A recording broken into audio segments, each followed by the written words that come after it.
ഇത്തവണത്തെ IPL season ഒരു പ്രത്യേകത ഉണ്ടായിരുന്നു. ഇന്ത്യൻ ടീമിലെ ഒരു സ്ഥാനം ഉറപ്പിക്കാനുള്ള ഒരു മത്സരം.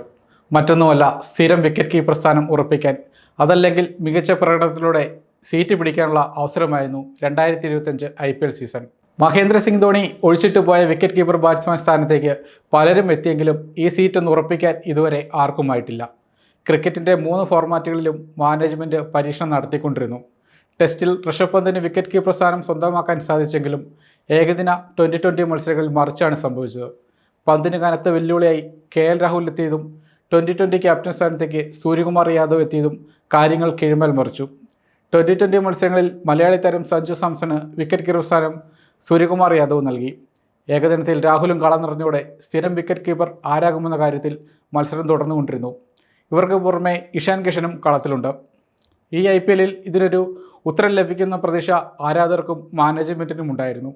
ഋഷഭ് പന്ത്, KL രാഹുൽ, സഞ്ജു സാംസൺ, ഇഷാൻ കിഷൻ എന്നിവരാണ് വിക്കറ്റ് കീപ്പർ സ്ഥാനത്തിനായി മത്സരിക്കാനുണ്ടായിരുന്നത്. IPL മത്സരങ്ങൾ അവസാന റൗണ്ടിലേക്ക് എത്തിയ ഘട്ടത്തിൽ ഇക്കാര്യത്തിൽ ഏറെക്കുറെ വ്യക്തത കൈവന്നു കഴിഞ്ഞു. നിലവിലെ കണക്കുകളും ഫോമും മുൻ മത്സരങ്ങളെ പ്രകടനവും അടിസ്ഥാനമാക്കിയാവും ഇക്കാര്യത്തിൽ സെലക്ടർമാർ തീരുമാനം കൈക്കൊള്ളുക. രാജസ്ഥാൻ റോയൽസ് ക്യാപ്റ്റൻ സഞ്ജു സാംസണ് ഏറെ നിർണായകമായിരുന്നു ഈ IPL സീസൺ. കഴിഞ്ഞ വർഷം ദക്ഷിണാഫ്രിക്കയ്ക്കെതിരെ 2020 മത്സരത്തിൽ തുടർച്ചയായി 2 സെഞ്ചുറികൾ നേടി ക്യാപ്റ്റൻ സൂര്യകുമാറിൻ്റെ വിശ്വസ്തനാകാൻ താരത്തിനായെങ്കിലും പിന്നീട് നടന്ന മത്സരങ്ങളിൽ മികച്ച ഇന്നിങ്സുകൾ പുറത്തെടുക്കാനായില്ല.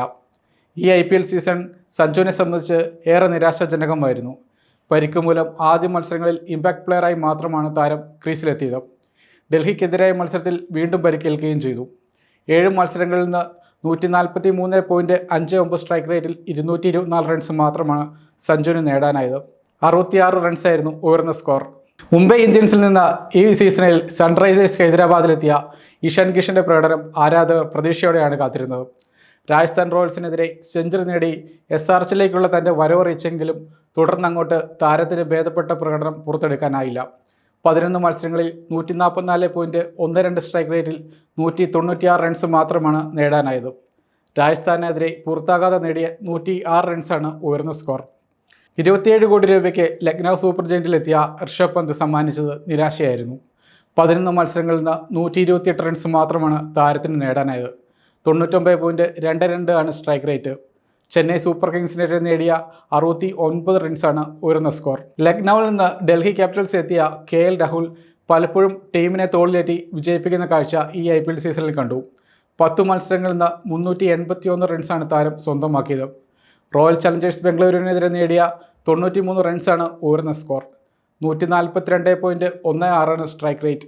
3 അർദ്ധ സെഞ്ചുറികളും രാഹുൽ ഈ സീസണിൽ സ്വന്തമാക്കി കഴിഞ്ഞു. IPL സീസണിലെ പ്രകടനം കണക്കിലെടുത്താൽ ഏകദിന മത്സരങ്ങളിൽ വിക്കറ്റ് കീപ്പർ സ്ഥാനം രാഹുൽ നിലനിർത്തുമെന്ന കാര്യത്തിൽ സംശയമില്ല. ഇന്ത്യൻ ടീമിൽ 6ാം നമ്പറിൽ എത്തുന്ന താരം കഴിവ് തെളിയിച്ചതാണ്. വിക്കറ്റിന് പിന്നിലും ഭേദപ്പെട്ട പ്രകടനം പുറത്തെടുക്കുന്നുണ്ട്. രാഹുലിൻ്റെ ഈ ഫോം പന്തിൻ്റെ പ്രതീക്ഷകൾ തല്ലിക്കെടുത്തുമെങ്കിലും ടെസ്റ്റിൽ മറിച്ചാവും സംഭവിക്കുക. ടെസ്റ്റിൽ മികച്ച പ്രകടനം പുറത്തെടുക്കാൻ പന്തിന് സാധിക്കുന്നുണ്ട്. ഈ കാരണം കൊണ്ട് തന്നെ ടെസ്റ്റിൽ പന്തിനുള്ള സാധ്യത മറ്റുള്ളവരെക്കാൾ കൂടുതലാണ്. ജൂൺ 20 ആരംഭിക്കുന്ന ഇന്ത്യ-ഇംഗ്ലണ്ട് ടെസ്റ്റ് പരമ്പരയിൽ പന്ത് തന്നെയാകും വിക്കറ്റിന് പിന്നിൽ ഉണ്ടാവുക. 5 മത്സരങ്ങൾ നടന്ന പരമ്പരയിൽ പന്ത് വൈസ് ക്യാപ്റ്റൻ സ്ഥാനത്തേക്ക് എത്തുമെന്ന അഭ്യൂഹങ്ങളും ശക്തമാണ്. കാര്യങ്ങൾ കീഴ്മേൽ മറിഞ്ഞില്ലെങ്കിൽ 2020 മത്സരങ്ങളിൽ സഞ്ജുവിന് തന്നെയാവും നറുക്ക് വീഴുക.